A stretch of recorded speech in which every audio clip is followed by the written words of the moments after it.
Салам достор, эфирде эң мыкты шоу кайрадан эле сиздердин назарыңыздарда жана анын алып баруучусу мен Мыктыбек Мукаев. Аны эмесе биз баштамакчыбыз. Let's go.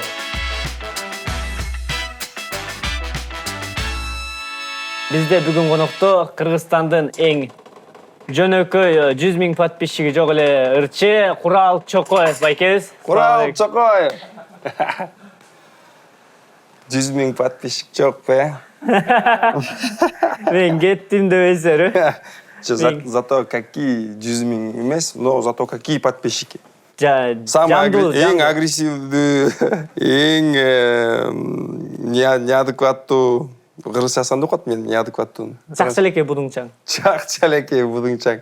Көп айтып кетсек эң сулуу, эң жакшылар менде да. Курал байке, сизди бекеринен үйгө чакырган жокпуз, анткени үйдө бир аз аура башкача болот, кененгеси сүйлөшүп, кандайдыр бир сырларыңар болсо бөлүшүп дегендейчи. Анан Курал байке бизде дагы бир эреже бар. Мага конокко келген адамдар, жылдыздар, адамдар эмессиздер, силер жылдыздарсыңар да. Бизге конокко келген жылдыздар үйдөгүдөй кийинип жүрүш керек. Анан сиз үйдөгү кийимди ала келген жоксуз, билебиз. Анан биз сизге атайын даярдап койгонбуз. Биздин оюбуз боюнча сиз үйдө кантип жүрөсүз деген кийим бар. Ошону кийип келиңиз, андан кийин биз берүүбүздү улантмакчыбыз. Макул. Анда эмесе, бизде бүгүн конокто Боярскийдин тайкеси, катуу тырышса айрылып кетет майкеси дейт. Элдин баары акчаны банкта сактаса, бул киши шляпасын алдына катып жүрөт. Кыргыз эстрадасынын эң качогу келе албай калып, анын ордуна Курал Чокоев келди. Тосуп алыңыздар. Мен ошондо түшүнбөй атам, мен мексиканецминби, же боксермунбу, же жөн эле жүндүү мужикминби, эмне? Киммин мен? Биздин оюбузча үйүңүздө ушундай кийинип жүрөт болушуңуз керек. Сен оюңда мен үйдө ушинтип жүрөм. Ушундай жүрөсүзбү? Мен үйдө голый жүрөм. Трусачам деп коеюнчу. Силердин фантазияңар сол экен, күндү. Эрежеси мушташ боюнча заниматься этип атасыз. Дайыма шляпа башыңыздан түшпөйт дегендей. Анан үйдө ушунун баарын кошкондо ушундай чыгып атат да баары. Мындай ушинтип жүрүңүз, эми жалаңач жүргөн болот. Мына эми окшошту, эми улантып берсек болот да. Мен расслабляться этип эле напрягаться этип атам го. Муну чечип коеюнчу хотя бы. Шляпаңызды чечип коюңуз. Көптөн бери айтайын деп аткам, шляпаңызды чечип коюңуз депчи. Элдин баары айта албай атат. Кыргыз эли баары өтө Курал шляпасын чечип койсун. Курал байке, кандайсыз? Эмне жаңылыктар? Каяктан келе атасыз? Тренировка кылып жүрөм. Анан эртең менен эрте турам, кечинде эрте жатам дегендей. Бардыгын графигимди дагы жада калса жеген тамагыма чейин туура болгонуга аракет кылып атам да азыр. Ошондо кандай болуп калат? Сиз жалаң эт жеп атасызбы же жалаң жер жемиш жеп атасызбы же кандай? Бардыгын аз-аздан жейм. Аз-аздан. Көп ирет баягы таттуу нерседен алыстап атам. Печенье, торт. Той деп койсуң. Тойдон отказ кылсак анда жашап элебеш керек. Тойдон отказ кылсак буга чейинки спектакльлар жок болуп калат деп. Туздуу нерселер көп жейм. Көп ирет мындай жандуу, мисалы үчүн азык-түлүктөр барго. Алма, өрүк, жашылчалар көп жегенге аракет кылам да. Анан бышырып эмес, мындай жандуу жегенди жакшы көрөм мындай. Алдың, үздүң, жедиң. Кет баратып жерден чөптү алып жулуп эле жеп кетип турасыздар. Сиз акыркы кезде жана айткандай эле аябай эле көп шляпа, баш кийимге аябай неме жасап атасыз да, акцент коюп атасыз. Ошо шляпа сиздин стилиңиз болуп калдыбы? Болуп калды окшойт, анткени азыр мен мисалы үчүн эксперимент жасай берем да. Бош жалбатка барабыз да. Баргандан кафеге кирип баратканда допы кийип аласыз. Айтам да азыр. Мен айтам да азыр. Карап турсаңар, мен шляпа жок кирем азыр депчи. Шляпа жок кирем, нормально кирип кетем, тамак жейбиз, анан чыгып баратканда карап турсаңар, мен шляпа менен чыгам деп турам. Шляпаны кийсем, элдин баары эле карашып эле, Курал Чокоев деп беришет да. Шляпачаң киши деп. Биринчи очередь шляпага көңүл бурушат. Анан кийин Курал Чокоев турбайбы деп тааныйт да. Негизи менин оюмча, Курал Чокоев фамилияңызга караганда сиз чокоюңузга акцент коюшуңуз керек болчу да. Башка эмес да, баш кийимге эмес. Негизи зачем акцентировать? Уже фамилиям деле турбайбы.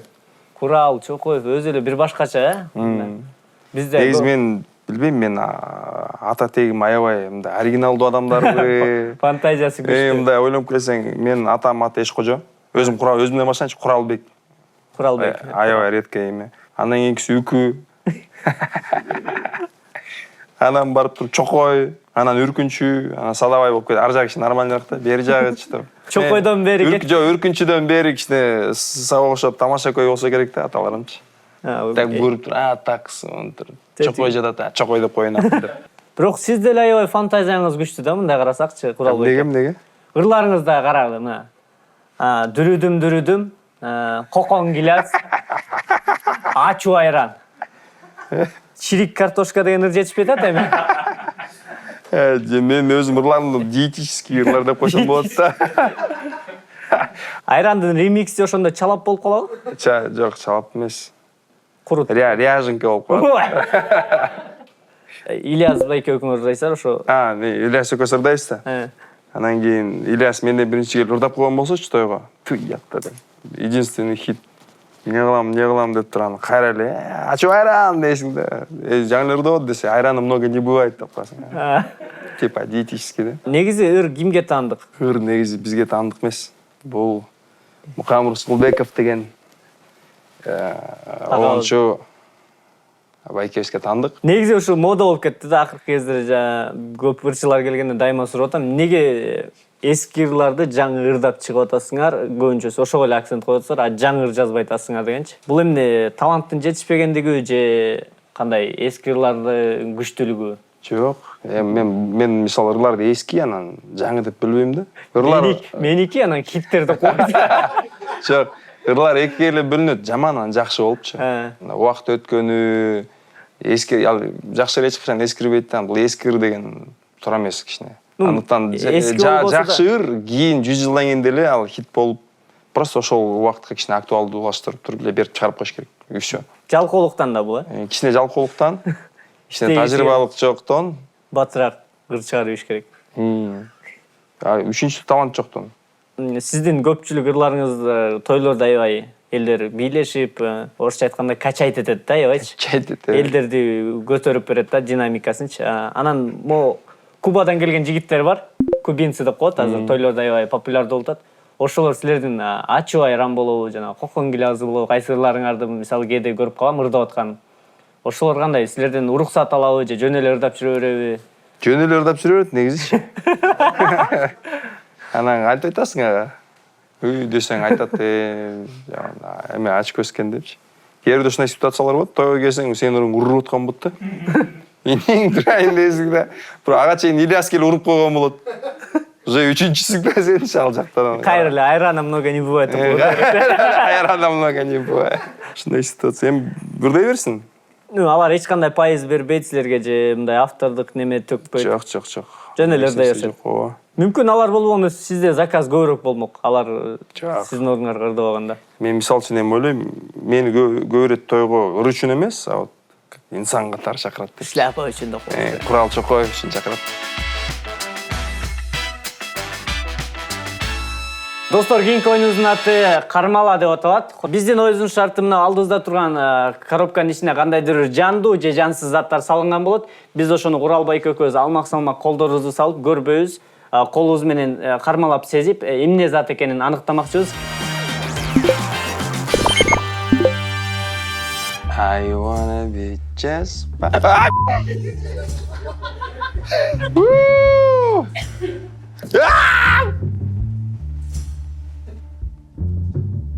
Жылан эмеспи?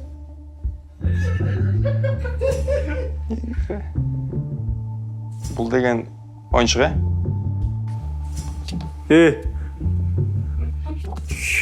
Бул килейген экен.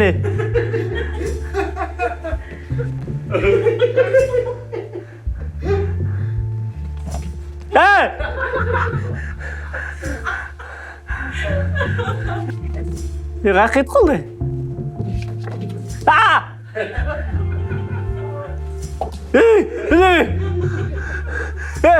Килейген экен бул.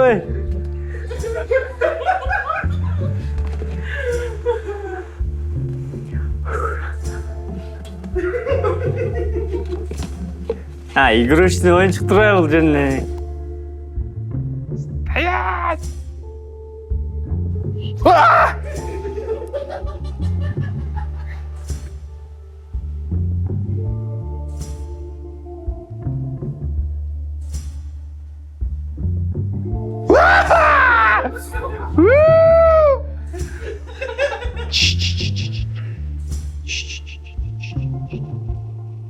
Жүрөк эне могу.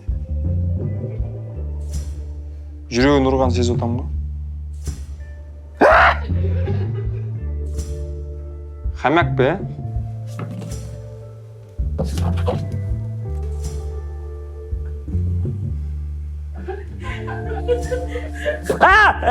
Çıkar kendini. Hamak.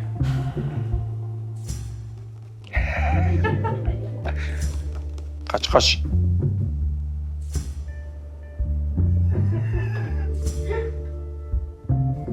Она живое? Парик?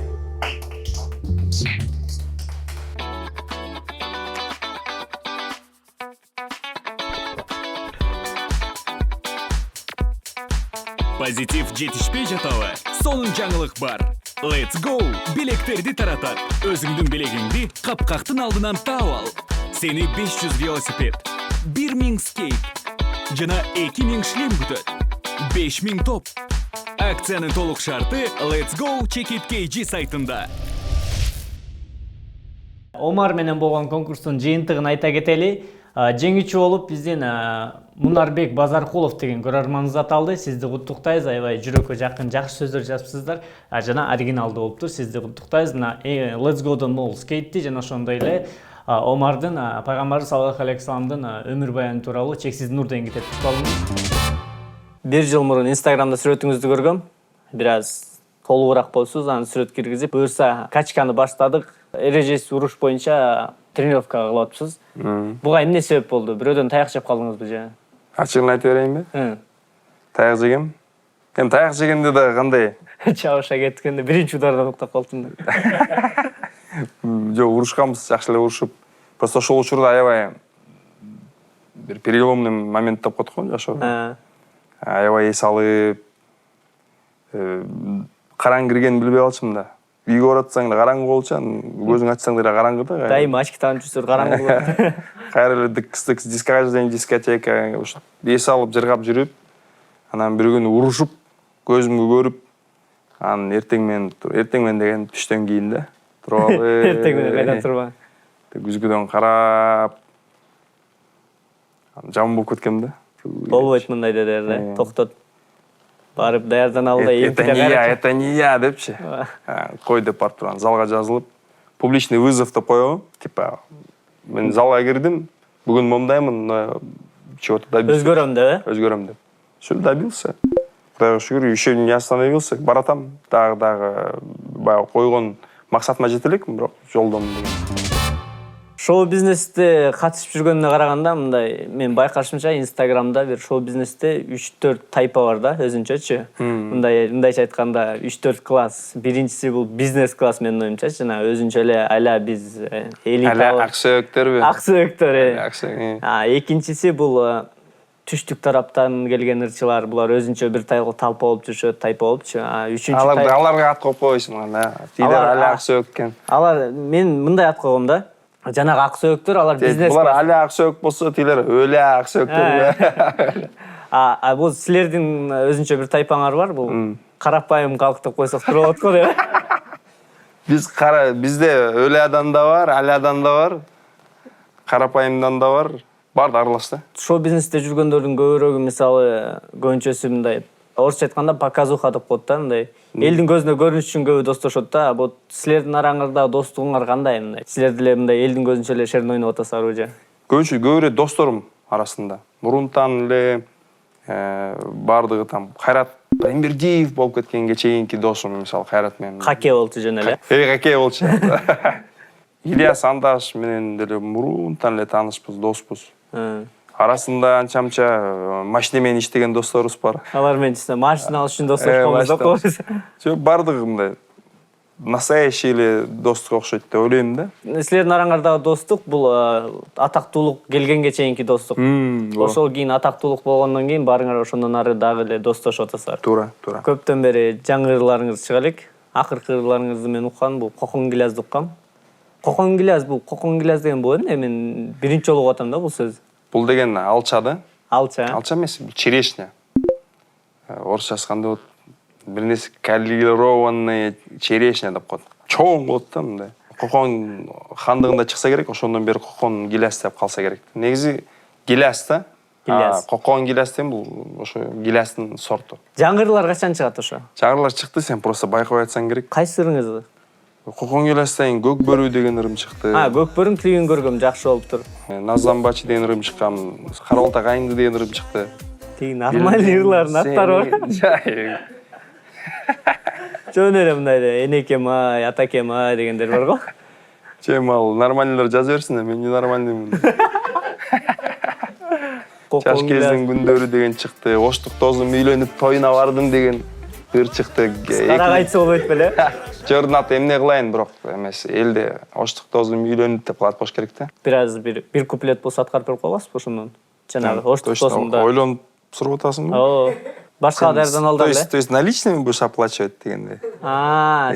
Сиз ар бир ырданга Заман ушундай экен да койсо. Табаша. Припев сразу или куплет? Ну, каягымда эсте каларлык жери бар. Башынан аягына чейин эсте калат.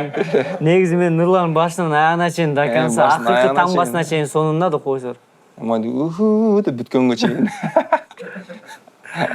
Оштук досум үйлөнүп тоюна бардым. Ашык болдум балтызынын көрүп чырайын. Ал кургурда сүйлөбөй жанды кыйнады.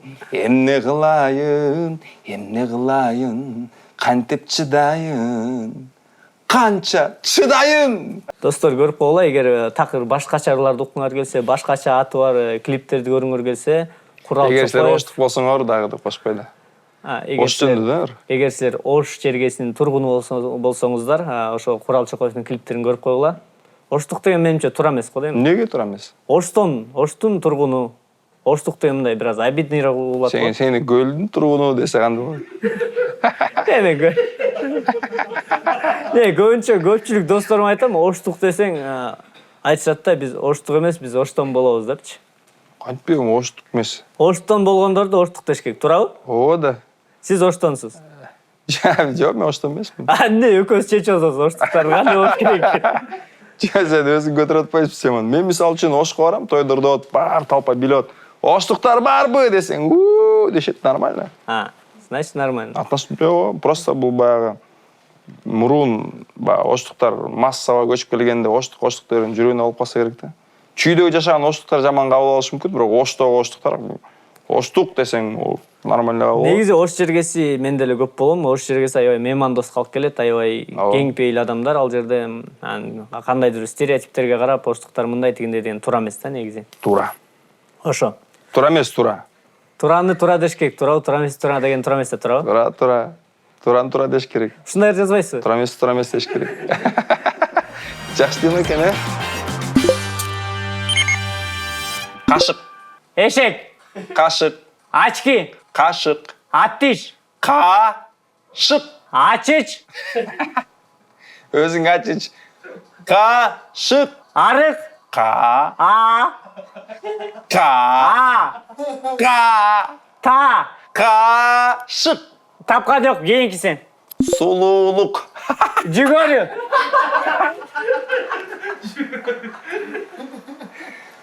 Сулуулук. Жүгөн. Сулуулук. Жүдөмүш.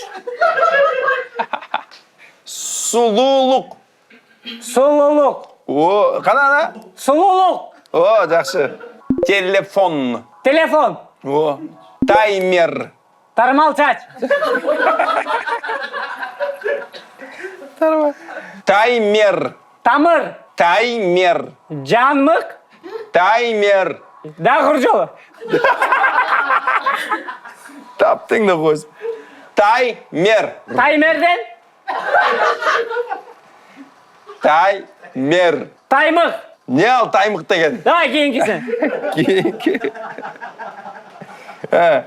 Мыктыбек. Мыктыбек. Өзүнүн атын жакшы билет экен, Бөтөлкө. Көк мойнок. Бөтөлкө. Бойкодо. Бөтөлкө. Бойдок. Бөтөлкө. Сөгүн атасары. Бөтөлкө. Бөтөлкө.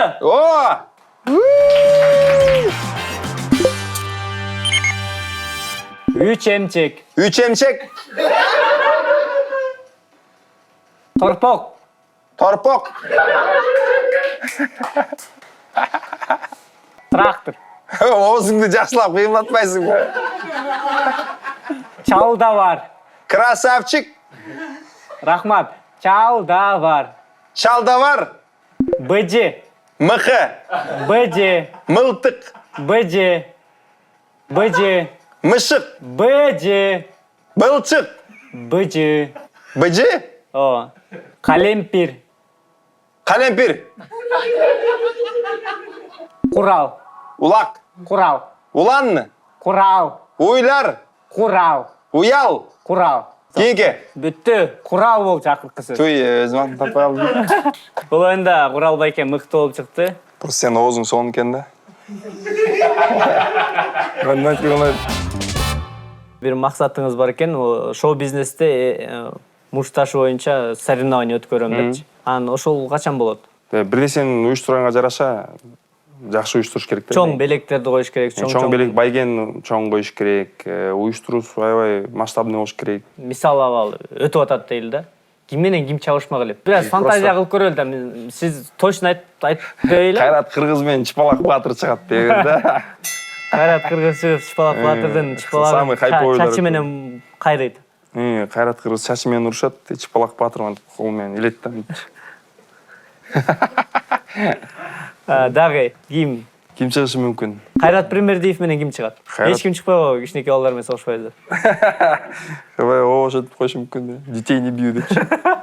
Кайрат Премердиев менен ким чыкмак эле. Мен да ушинтип кечке ойлонгом да, Кайрат Премердиевке эме соперник таппай койгом. Кайрат байке да мен билишимче чогуу сиз менен Кайрат тренировка кылат, мурункуга караганда башкача болушу. Силер менен чабышып калабы кээде спаррингде? Чабышат. Кимиңер утаса? Кайрат утат да. Эмнеге? Бутка кирет да сразу, Просто лежачих немен жатат деп ойлоп көрөм да анан. Көрсөтүп туруп жүрүп эле байкабай каласың. Аладан өткөзүп деп коет.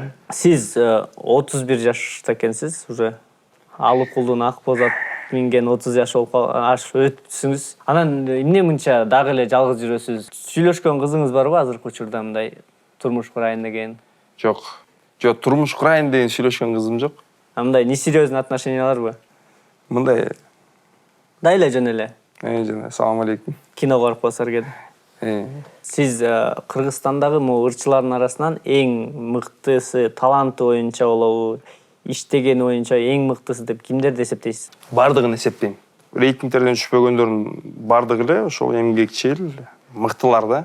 Давайте 3 критерий боюнча. Биринчиси эң таланттуу, экинчиси эң эмгекчил, үчүнчүсү эң мындайча айтканда заманбап тил менен эң хайповый. Эң хайповыйбы? Эң хайповый азыр бизде Кайрат Кыргыз болуп атат. Кайрат Кыргыздын хайпы өттү го дейм. Андан кийин чыга элек го дейм мындай. Көптөн бери телевизор көрө элек окшойсуз. Жок, Чыпалак Баатыр. Азыр эң хайповый менин оюмча Нурлан Насип болуп атат. Эми Ал түбөлүк хайповый да деп койсо. Жок, аны мен эмгекчилдердин катарына кошуп. Эмгекчилдердин катарында. Нурлан Насип эң эмгекчил деп коелучу. Кыдырып эле концерт берип жүрөр эт. Россия, Кыргызстанбы. Нерсе кылып эле тияка чыгып, бияка чыгып. Эң хайповый Кайрат Кыргыз деп коелучу. Кайрат Кыргыз. Ордунда туруп турсун. Эң таланттуу. Мен деп койсо. Атабеков болсунчу эң таланттуу. Эч кимди тиякты да тартынбай. Альбом Атабеков деп коелду. Отмазка. Баягы эле үйлөнүүнүн Мен муну чечип койсом болобу, ошону чечип салачы. Жаман кыйнадыңар менчи. Мен обычно дома редко бываю, анан үйгө келгенде мне ассоциация сразу спать да. Кечирип кой. Сразу сүйлөй берсиңер. Канчадан деп аткалы? Сен сүйлөй бер акырынан. Курал байке. Сиз орус телеканалдарынын биринде телесериалга актер катары тартылып келдиңиз. Ошол жөнүндө айтып берсеңиз. Сериалга бияктан кастинг болгон. Негизи Москванын российский режиссер тартып атат. Сериал кыргыздар жөнүндө. Ошо кыргыздардын үлөсү жөнүндө ошо Москвага барып, азыр мисал үчүн Москвада эле миллион кыргыз бар экен да. Ошолордун жашоосу жөнүндө азыр кыргыздар актуальный болсо керек да. Россияда. Кыргыздар жөнүндө сериал тартып атат. Алардын ичинде болгон бири-бири менен мамилеси, ичинде болгон интригалары жөнүндө сериал экен да. Мен второстепенный рөлдөмүн. Биринчи эле серияда өлтүрүп салышат мени, правда. Жо, бирок кийинки серияларда кайра типа воспоминания деп, короче, эстеп турушат баягы Кокон Глазырда да, болот. начало с конца деп коет го. Ошондой сыяктуу да. Мисалы башында өлтүрүп коет, анан кийин эстейт да. Флешбектер менен көргөзүп турат. Кандай жакшы киши эле деп. Эстегенде о, типа келип, замедленный, черно-белый эме менен. Серьезный роль турбайбы, Серьезный роль, анан эң кыйыны, мисал үчүн актерлорго бир нерсе менен ойнош, күлүш, каткырып коюш, там для кого-то смеяться трудно. Кээ бирине ыйлаш кыйын. А эң кыйын бул өлүктү ойнош экен да. Элестетсең 5 саат жатасың да, мынтипчи. Баң бар пам даяктан. Анан не дышать дейт. Дем албайсың. Сен тегерек четинде ойноп атат, сен дем албашың керек, кыймылдабашың керек, ырдабашың керек. Естественно. Же ырдайаттар келе туруп, ачуарани, чеви. Уктап кетпе. Эчтеке кылбаш керек экен да. Жатасың на холодном полу, муздак болчу. Сыз 5 саат жаттырмын да. Самый сложный. Аягында текшерсе пульс жок деп койсо. Катып калгансың. Алдыга коюлган пландарыңыз боюнча бир аз бөлүшө кетсеңиз биздин көрүүчүлөр менен алдыңкы 1 жылда болобу, 5 жылда болобу эмне кылайын деп атасыз? Ырларды чыгарыш, клиптер чыгарып, эми чыгармачылык. Бул эми оңой эле деп койсо. Жок, само собой дегенде обязательно буду делать. Анан өзгөчөлүгү бул жылда мен мастер спорта толтурам деген ниетим бар. Ошо мен машыгып атам. Кудайым буйруса соревнованияларга да чыгам. Республиканский деңгээлде соревнования чыгып, бир результат көрсөтүп, же орун алып калчу болсоң, биринчи мастер спортта берет да. Сизде КМС барбы уже? КМС жок эле, сразу мастер спорт берет. Жакшы экен. Деп ойлойм. Республиканский бир турнирге чыгам, анан бир тренердин тоюнда ырдап берсем, бир мастер алка. Ошондой сыяктуу да. Урматтуу көрүүчүлөр, ушу менен биздин берүүбүз соңуна келип жетти. Бизде бир жакшынакай эреже, салт десек болот. Бизге келген коноктор кандайдыр бир белегин биздин көрүүчүлөргө таштап кетиш керек да. Сиз ошону ала келдиңиз да. Ала келгем, сөзсүз түрдө ала келгем. Айранды койсо. Эртерээк бербесер бузулуп кетет. Момдай белек. Чехол. Ичинде ключи от машины. Чын? Бирок эшикке чыгып туруп, кайсы машинени ача алсаң, ошону айдап кете бересиң. Тамаша. Чехол, очкинин чехолу. Футляры менен очки, өзүңүз. Жөн эле чехол эмес, очкиси менен да.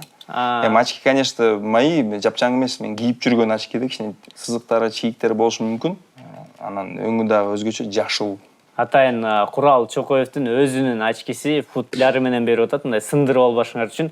Мындай жакшынакай Курал байкебиздин белегине биздин өнөктөшүбүз Let's Go'дон сонун скейтти кошо ойнотобуз. Сиздер буну утуп алыш үчүн эмне кылышыңыз керек? Бир гана биздин YouTube'да 1-1 TV деген каналыбыз бар. Ошол жерде ушул видеонун алдында Курал байкенин кийинки ырынын өзгөчө атын ойлоп тапсаңар, эң мыктысы ушуну алат. Кокон пияз болобу же дөпүш болобу, ошонун баарын өзүңөр ойлоп тапкыла. Барыңыздарга чоң рахмат. Сиздер менен эң мыкты шоу жана анын алып баруучусу жана ушул квартиранты мен Мыктыбек Мукаев болдум. Чоң рахмат. Мыкты эң мыкты шоу, эң мыкты шоу, мыкты эң мыкты шоу, шаң менен өтүп жашоо. Мыкты эң мыкты шоу, эң мыкты шоу, мыкты эң мыкты шоу, шаң менен өтүп жашоо. Биздин конок болуп кет, мыкты курт суроолоруң бер. Сырдашалы жылуу маек куруп жазып жер. Биздин конок болуп көр, сүйүнө жан дүйнөң өзү. Бизде жалгыз чындык сөз, жалганды өзүңдөн бөл. Мыкты эң мыкты шоу, эң мыкты шоу, шаң менен өтө жашоо, бал менен өтө жашоо. Чын жүрөктөн сырдашуулар, бирге жетебиз ашууга, кызыктуу дүйнөгө кирип